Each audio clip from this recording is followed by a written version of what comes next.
रामपुर नाम के गांव में राधा अपने पति सुभाष के साथ रहा करती थी। गरीबी के कारण उन्हें 2 वक्त की रोटी भी बड़ी मेहनत से मिला करती थी। राधा और सुभाष दोनों भी मजदूरी का काम किया करते थे। शादी के 1 साल बाद ही सुभाष ने दूसरी शादी कर ली और राधा को अकेले छोड़कर चला गया। ये देख राधा फूट फूट कर रोने लगती है। तभी राधा को पता चलता है कि वह गर्भवती है। अब उसके आंखों से तो आंसू रुकने का नाम ही नहीं लेते। उसका अब जीने का एक ही सहारा बचा था, वो था उसका आने वाला बच्चा।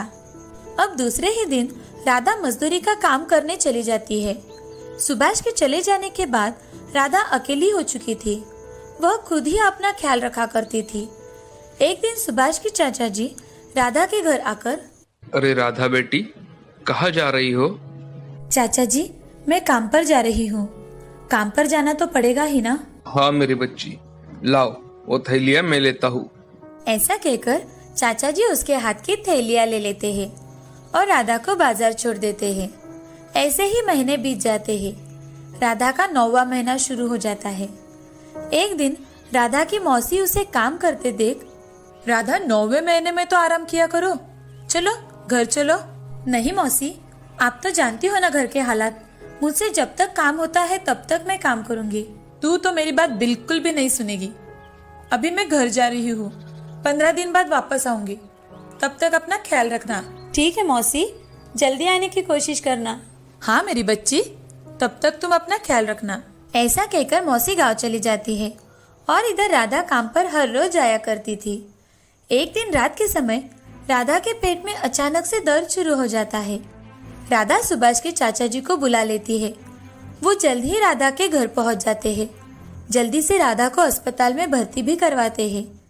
थोड़ी ही देर बाद डॉक्टर चाचा जी से, बधाई हो, आपको पोता हुआ है। थोड़ी ही देर बाद राधा को होश आता है और चाचा जी उसे खुशी खुशी अपने बेटे का मुंह दिखाते हैं। देखो राधा, ये बिल्कुल तुम्हारे जैसा है। राधा अपने बच्चे को देखकर बहुत खुश हो जाती है। वो अपने सारे दुख दर्द वही भूल जाती है और अपने बच्चे की परवरिश करना शुरू करती है। कुछ दिन बीतने के बाद राधा अपने बेटे को अपने साथ लेकर ही काम पर जाती थी। जैसे जैसे सुधीर बड़ा होने लगा तो सारे बच्चों के साथ पिताजी को देखता तो अपनी माँ से, माँ, मेरे पापा कहाँ है? वो हमारे साथ क्यों नहीं रहते? क्या वो मुझे पसंद नहीं करते? अब राधा सुधीर को सारी सच्चाई बताने का फैसला कर लेती है। ऐसा कुछ भी नहीं है मेरे बेटे, तुम्हारे पिताजी ने दूसरी शादी कर ली है और इसीलिए वो हमसे मिलने नहीं आते। उन्होंने हमें छोड़ दिया है। ऐसा कहते ही राधा के आंखों में से आंसू बहने लगते हैं। वह आंसू देखकर सुधीर राधा से, रो मत माँ, मैं हमेशा तुम्हारे साथ रहूंगा। मैं तुम्हारा साथ कभी नहीं छोड़ूंगा माँ। सुधीर की बातें सुन राधा अपने आंसू पोंछ लेती है और सुधीर को गले लगा लेती है।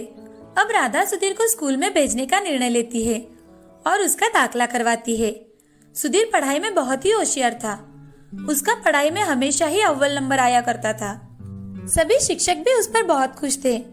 सुधीर को पहला नंबर आने के कारण स्कॉलरशिप भी मिली थी और ये देख राधा को बहुत खुशी मिला करती थी। स्कूल खत्म होने के बाद सुधीर को अच्छे मार्क्स मिलने के कारण उसका एडमिशन एक अच्छे कॉलेज में हो जाता है। वहाँ सब अमीर लड़के पढ़ा करते थे। सबके पास गाड़ियाँ थी। ये देख सुधीर का दोस्त आनंद सुधीर से, अरे सुधीर, तू हमेशा पढ़ाई में फर्स्ट आता है, सब कुछ अच्छा है, मगर तेरे पास एक भी गाड़ी नहीं है। ये कितनी आश्चर्य की बात है। ये सुन सुधीर को बहुत ज्यादा गुस्सा आ जाता है, मगर वह अपने दोस्तों से झूठ बोलता है कि, अरे तू क्या समझता है सिर्फ तेरे पास गाड़ी है? मेरी माँ ने मुझे मेरे जन्मदिन पर ही गाड़ी तोहफे में दी थी। मेरे पास भी गाड़ी है। ऐसा कहकर सुधीर वहाँ से चला जाता है। उसे अपने घर के हालात पता थे, लेकिन फिर भी अपने साथ पढ़ते बच्चों की शान और शौकत देख उसे भी मन ही मन लगने लगा था कि उनके जैसे कपड़े पहने, उनकी जैसी गाड़ी उसके पास हो। घर जाकर सुधीर अपनी माँ से, माँ, मुझे कल के कल ही बाइक चाहिए। अरे सुधीर, आज क्या हुआ है बेटा तुम्हें? ऐसे क्यों बात कर रहे हो? तुम तो जानते हो ना अपनी हालत। अभी हमारे पास पैसे कहाँ है? थोड़े थे वो तो तुम्हारे एडमिशन में चले गए। अब मैं कहाँ से पैसे लाऊं? मुझे वो कुछ पता नहीं माँ, मुझे कल सुबह बाइक चाहिए बस। ऐसा कहकर सुधीर गुस्से से बाहर चला जाता है। तभी राधा मन ही मन, सुधीर को मैं कैसे समझाऊं कि मेरे पास पैसे नहीं हैं, लेकिन आज तक मेरे बेटे ने मुझसे कुछ भी नहीं मांगा। आज पहली बार उसने मुझसे कुछ मांगा है। मुझे उसे गाड़ी लेकर तो देनी ही होगी। ऐसा सोचकर राधा ने कुछ पैसे अपने सुख दुख के लिए जोड़े रखे थे। वो देखे उनमें कुछ पैसे कम पड़ रहे थे। अब उसने गांव के सरपंच जी से मदद मांगने का विचार किया। राधा सरपंच जी से, मालिक मुझे कुछ पैसे चाहिए थे, थोड़ी जरूरत है। कितने पैसे चाहिए थे तुम्हें राधा? एक गाड़ी आ जाए उतने ही पैसे चाहिए थे। मैं आपके पैसे थोड़े थोड़े करके चुकता कर दूंगी। गाड़ी सुधीर के लिए ठीक है, लेकिन राधा अगर नई गाड़ी लेने के बजाय तुम पुरानी गाड़ी खरीदोगी तो तुम्हारे पैसे बच जाएंगे। ये तो आपने बहुत ही अच्छा सुझाव दिया है मालिक। क्या आप मेरी मदद कर देंगे? ऐसा कहकर सरपंच जी राधा के हाथों में पैसे रख देते हैं और उसे गाड़ी खरीदने में भी मदद कर देते हैं। दूसरे दिन सुबह सुधीर उठते ही राधा उसके हाथों में गाड़ी की चाबी रख देती है। तभी सुधीर बहुत खुश हो जाता है और गाड़ी लेकर वहां से चला जाता है।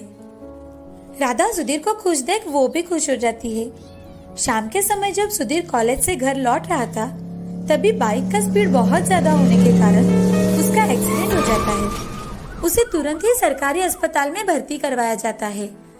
जैसे ही चाचा जी को ये खबर मिलती है, वो राधा के पास जाकर, अरे राधा बिटिया, कहाँ हो तुम? सुधीर का बहुत बड़ा एक्सीडेंट हो गया है, चलो हमें जल्दी अस्पताल जाना चाहिए।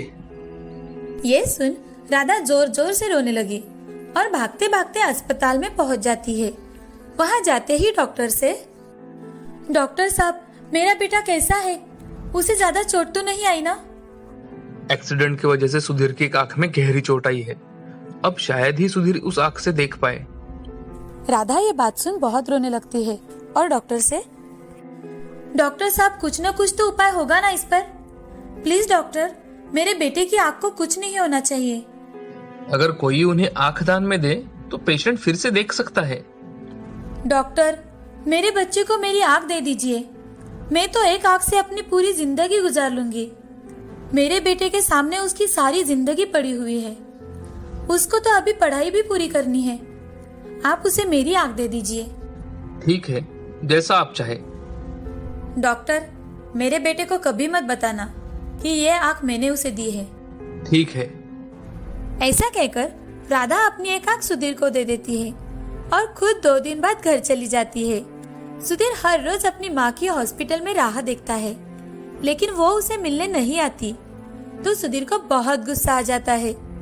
जैसे ही उसकी छुट्टी होती है, वो घर जाता है और अपनी माँ से गुस्से में, अरे तुम कैसी माँ हो? एक दिन भी मिलने अपने बेटे से हॉस्पिटल में नहीं आई, और मेरी तबीयत कैसी है क्या है तुम्हें कुछ नहीं जानना था। भला हो उस औरत का जिसने मेरा बिल भर दिया। और दादाजी आते थे हॉस्पिटल में तो अच्छा लगता था। आपके बारे में पूछो तो कोई कुछ ना कहता। बेटे, मेरी कुछ मजबूरी थी।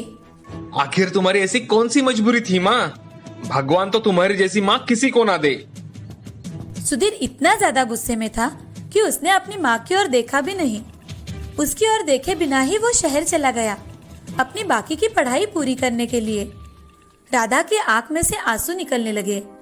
वो इतनी जोर जोर से रोने लगी कि उसे समझ में नहीं आ रहा था कि अब क्या किया जाए। तभी सरपंच जी पैसे मांगने वहां आते हैं। राधा, मेरे पैसे कब लौटाने वाली हो? सरपंच जी, मुझे कुछ और दिनों की मोहलत दे दीजिए। मुझ अभागे पर इतनी दया कर दीजिए। ठीक है, मैं तुम्हें 1 महीने की और मोहलत देता हूँ।